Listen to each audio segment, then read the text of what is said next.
లడ్డు మీద ఒకసారి మాట్లాడండి. రోజు ప్రతి వచ్చి మాట్లాడతా అని చెప్పి ప్రతి దానికి సమాధానం చెప్తారు. సో ఇంతవరకు ఎక్కడ సో దీని మీద ఇక్కడ ఫ్రాంక్గా చెప్పాలంటే ఇక్కడ ప్రకాష్ రాజు కొంచెం డౌన్ చేయరా, జగన్మోహన్ రెడ్డి వీళ్ళెవరు కాదండి. సో మొన్న కళ్యాణ్ బాబు గారు మాట్లాడిన దాంట్లో కూడా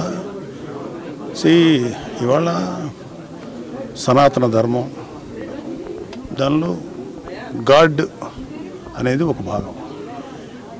ఇది ఈ సనాతన ధర్మానికి అవమానం కలిగించే వాళ్ళ గురించే మాట్లాడారు తప్ప నిజంగా చెప్పాలంటే మన దేశంలో ఏ ముస్లిము ఏ క్రిస్టియన్ను వాళ్ళు అసలు ఎప్పుడు టచ్ చేయరు ఎవరిని. అలాగే మనం కూడా వాళ్ళు టచ్ చేయం. ఎవరో ఎక్కడన్నా ఒకటే సంఘటనల వల్ల ఇదవుతుంది తప్ప యూజువల్గా ఒక మతాన్ని ఇంకో మతం ఎప్పుడు గౌరవించుకొని బతుకుతున్నాం.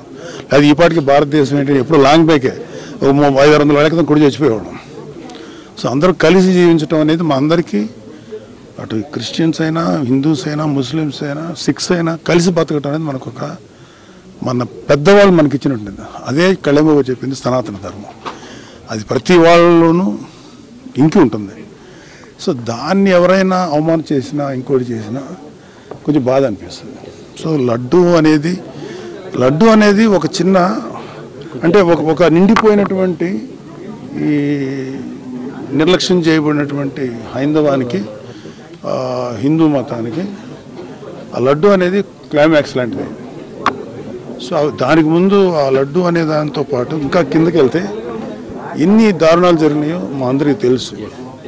సో నేను కూడా అప్పుడు మోడీ గారు వచ్చినప్పుడు మేము మాట్లాడిన కలికిరి సభ అప్పుడు much before elections Hindu temples కానీ ధార్మిక మండళ్ళు కానీ ఏదైనా సరే should be ruled by Hindus only. ముస్లింకి సంబంధించినటువంటి వక్ఫ్ బోర్డు వాళ్ళే చేయాలి, మిషనరీస్ క్రిస్టియన్సే చేయాలి. కానీ మనకేంటంటే బికాజ్ ఆఫ్ గవర్నమెంట్ ఎవరైతే అధికారులు ఉన్నారో వాళ్ళు చేసేటువంటి నిర్ణయాల వల్ల కోట్లాది మంది హిందువులు అఫెండ్ అవుతున్నారు. అదే కళ్యాణ్ బాబు గారి బాధ. సో దాని మీద ఆయన వెలుగొచ్చారు. ఇక్కడ ప్రకాష్ రాజా జగన్మోహన్ రెడ్డి కాదు, it's a question of pseudo secularist. హిందువుల్లోనే ఉన్నటువంటి సూడో సెక్యులర్ మీద మేము అంటే కళ్యాణ్ బాబు గారు మాట్లాడారు. రియల్ సెక్యులర్ ఎవరంటే పవన్ కళ్యాణ్ గారు. లేకపోతే ఆయన అన్ని మతాలతోటి సఖ్యంగా సయోధ్యగా ఉంటారు. మదర్సాస్కి సపోర్ట్ ఇచ్చారు. వైజాగ్ క్రిస్టియన్ మిషనరీకి సంబంధించినటువంటి ల్యాండ్ విషయంలో పోరాడారు.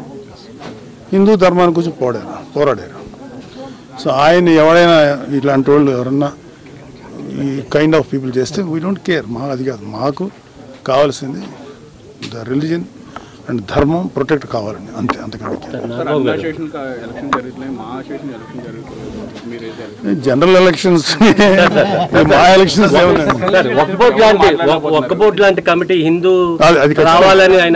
అది నేను ఫుల్ సపోర్ట్ ఆ విషయంలో.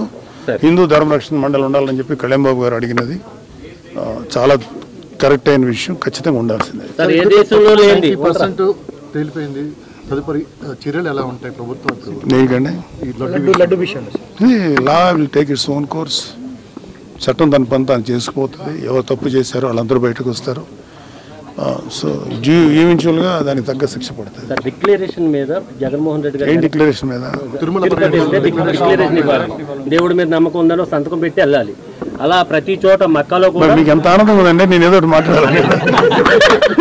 చాలా పర్సన్ మాకు దొరికారు, మేము తప్పేం లేదండి. ఇప్పుడు ఎవరి మతానికి తగ్గట్టు వాళ్ళని ఫాలో అవుట్. ఇప్పుడు నేను చర్చికి వెళ్ళాను ఎలక్షన్ టైంలో. నాకు అక్కడ జీసస్ క్రైస్ట్ని ప్రార్థించినప్పుడు నేను కూడా ప్రార్థించాను కదా. అలాగే నేను మసీద్కి వెళ్ళాను ఎలక్షన్స్. వాళ్ళతో పాటు పెట్టుకున్నాం, వాళ్ళు ఫాలో అయ్యాం. పెట్టుకోమని వాళ్ళు ఒకరు ఉంటారు, వాట్ ఎవర్ వాళ్ళ ఆచారం ప్రకారం నేను ఫాలో అయ్యాను. So there is no wrong. Declaration సంతకం పెట్టడం అనేది చేసేసి ఉంటే గొడవ ఉండదు కదా. దేవుడితో చెలగాట వాడుతున్నారు చంద్రబాబు నాయుడు గారు, పవన్ కళ్యాణ్ గారు మాట్లాడుతున్నారు.